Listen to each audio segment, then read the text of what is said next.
Un 17e jour d'audience au procès des violeurs de Gisèle Pelicot. 2 nouveaux co-accusés entendus à la barre devant la cour criminelle du Vaucluse aujourd'hui. Parmi eux, un père de famille de 43 ans contacté par l'ex-mari de la victime, Dominique Pelicot, sur Internet pour abuser d'elle. Stéphane Burgat, son témoignage a provoqué un grand malaise dans la salle d'audience. Oui, pour l'occasion, il a bien pris soin de troquer son habituel survêtement pour une chemise et un pantalon. Ousametine a fait un effort de présentation comme il l'a fait pour son rendez-vous nocturne chez les Pelicot, où il raconte s'être fait beau gosse et parcouru 60 km pour se joindre à ce scénario libertin. Gisèle dormira à son arrivée, puis au début du rapport sexuel se réveillera pour devenir une chienne, selon son mari. Pas de réveil. Ousametine demande alors si elle est morte. Dominique Pelicot ne doit pas beaucoup forcer pour le rassurer et plusieurs vidéos seront ainsi tournées.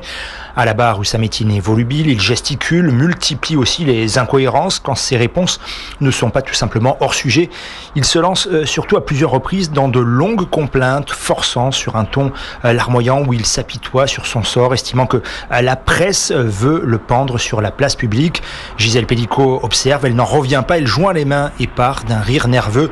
Ousametine admet a posteriori qu'il s'agit bien là d'une scène de viol, mais en même temps, il ne reconnaît pas l'accusation de viol qui pèse sur lui puisqu'il affirme qu'il n'a pas eu l'intention de le commettre. Stéphane Burgat à la cour criminelle du Vaucluse pour Europe 1.